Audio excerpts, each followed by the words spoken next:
Okay, so this is Test Fairness and Utility in Research and Applied Settings, Debbie Stevens Gill's course 7PS003. And this is Dr. Smith-Lee Chong, Penelope Smith-Lee Chong, running this podcast for Debbie. Okay, so this session doesn't have many stats in it, but it is aimed at encouraging you to be an ethical and practical researcher.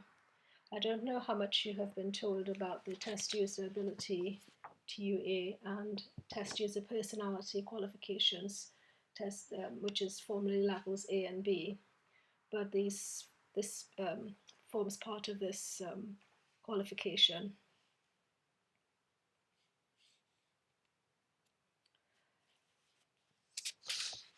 This is a note on essential reading for worksheets.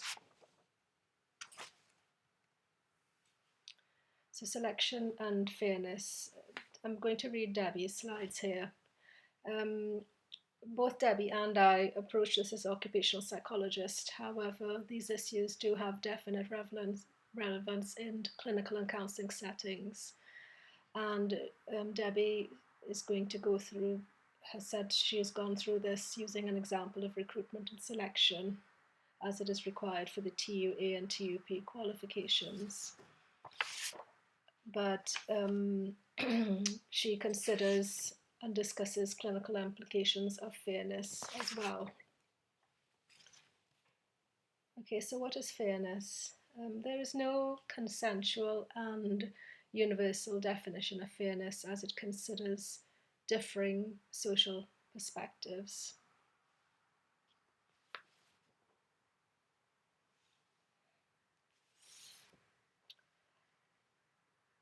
Unfair and fair selection. All selection is about discriminating between individuals. Fair selection can justify dimensions of discrimination through job analysis, so using job description and person specification. However, unfair selection is not based on relevant dimensions and uses unreliable methods, results and having an adverse impact where disproportionate numbers of a group or groups are rejected. So if everyone was exactly the same, we would not need selection methods. We would just hire on a first come, first served basis. Or if we had 10 applicants for 10 positions, we just hire everyone. I don't know, how would you try to ensure that your selection methods were fair?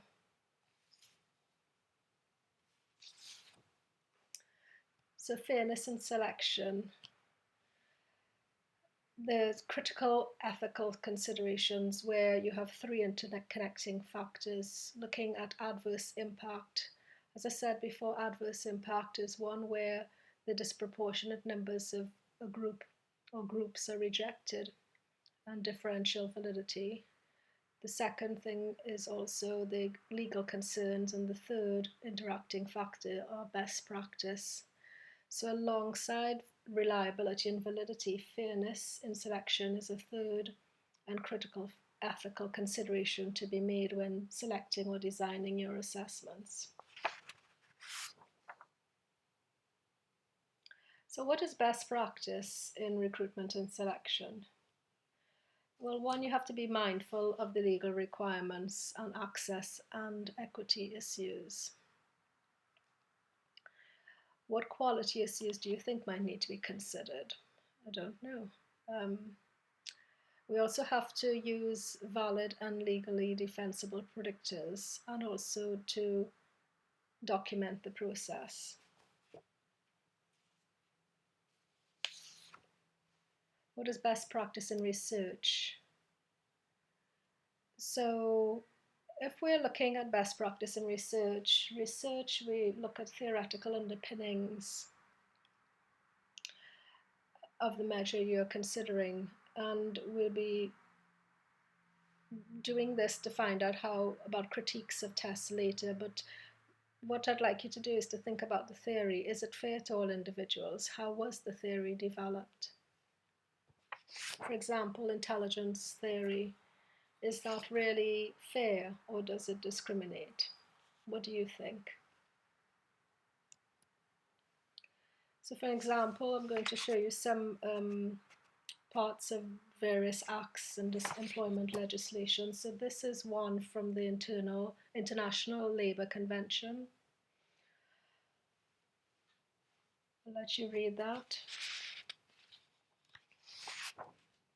Then employment legislation. We have several pieces of legislation to abide by in the UK.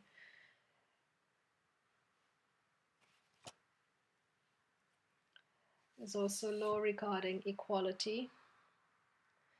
The above are described as protected characteristics under the Equality Act of 2010. Other legislation also protects employees from discrimination on the basis of their part-time status and trade union membership. People actually have a right to challenge any selection decision and could take legal action should they believe that the Equality Act has been broken. There are two kinds of discrimination, direct and indirect. So direct being direct discrimination, directly about your age, gender, race, for example. Indirect would be maybe height requirements can lead to gender discrimination. Maybe if people are smaller than 5'5", how many men are smaller than 5'5", I don't know. So how do we really spot potential discrimination?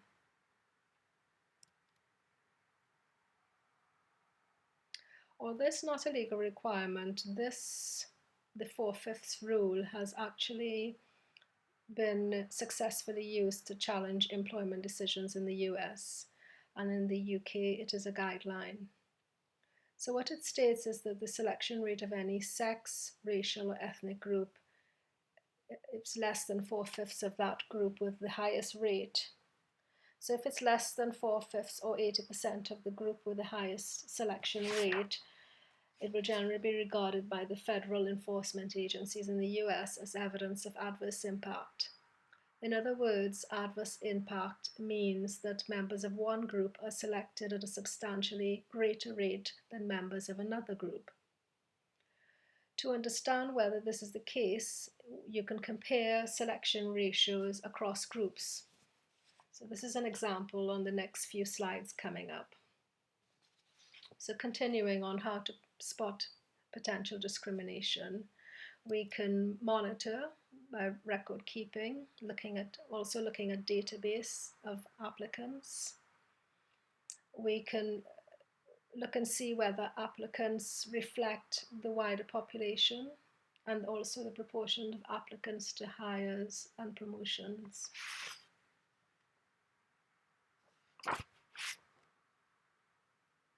How do we minimize the potential for adverse impact? Tests, first of all, should be psychometrically sound, and the manual needs to specify 4 things really. It needs to specify the skills the test measures, the groups for which they're appropriate, the developmental process, the reliability, the validity, the norms. Danny would have taken you around and shown you the manuals, and also steps taken to guard against adverse impact. Therefore, it's really important to conduct a job analysis, monitor selection outcomes, and conduct validation studies or justify the use of tests through the principle of validity generalization. The validity generalization is the application of meta-analysis to correlations between an employment test and a criterion. So, for example, job or workplace training performance. How do we check for potential discrimination? So here is where I'd like you to look at your worksheet 9A.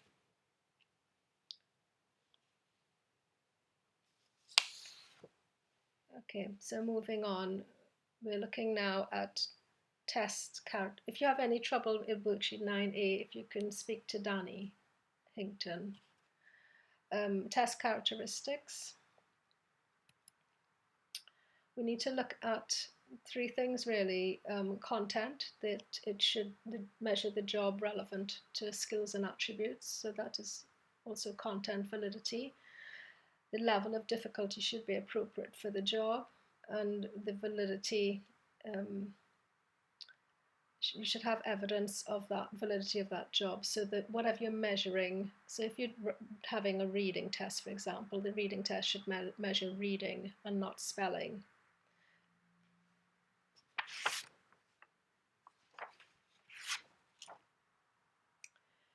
Considerations of candidates. Here, what we're considering is making sure that the candidate is actually going to be as relaxed as, and as possible, and not discriminated against. So we're going to give them practice tests and materials to reduce bias due to test sophistication. So, for example, a lot of tests nowadays are quite sophisticated, so the practicing helps reduce that bias. Giving them standardized test instructions, not rushing, ensuring that everything's understood by the candidates, especially if you have people from a non-English speaking background.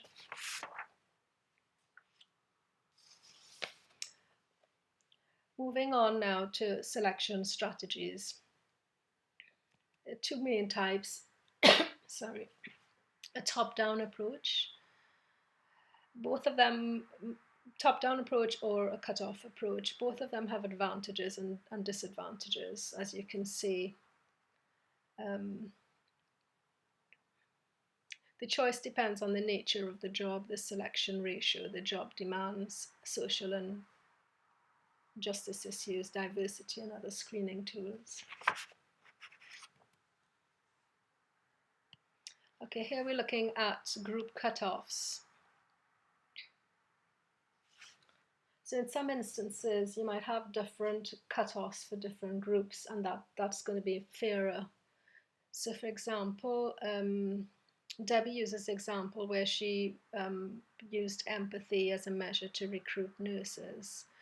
And there were significant gender differences in the mean that the empathy scores of men and women, with women having higher empathy scores, which makes a lot of sense. So there was a potential for adverse impact against men. So the differences between groups, there's a problem because, as you can see there, the significant differences in the mean test performance might be between sex or ethnicity. So for example, that example with Debbie, there were differences between sex, between gender.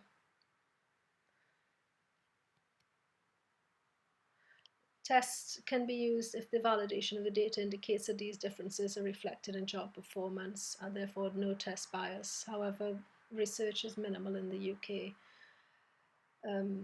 Job success usually depends on various abilities, so interpreting test scores would be in conjunction with other information.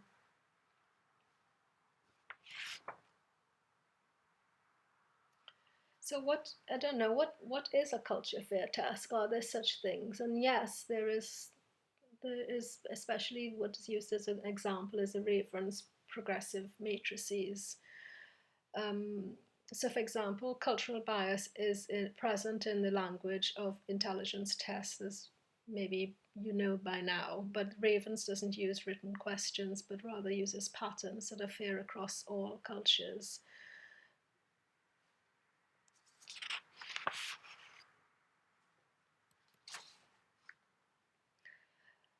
And that's completely different to these tests. So these tests, cognitive ability tests, personality measures, they're all potential sources of adverse impact.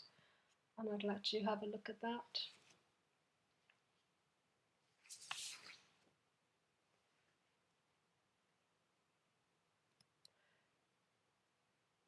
So there's a code of good practice in psychological testing, and you can refer to Coley. We have a responsibility for competence. We need to ensure that our procedures and techniques reduce bias and discrimination, and also responsibility to our clients who we're testing, and ensuring that the client welfare is protected. So in conclusion, Adverse impact is important, however, validity is actually the key to deciding if a method is unfair. Validity counters adverse impact unless the criterion predicts performance differently for different demographic groups. Differential validity can be measured. However, Woods argues that these measures are difficult to implement and are poor in smaller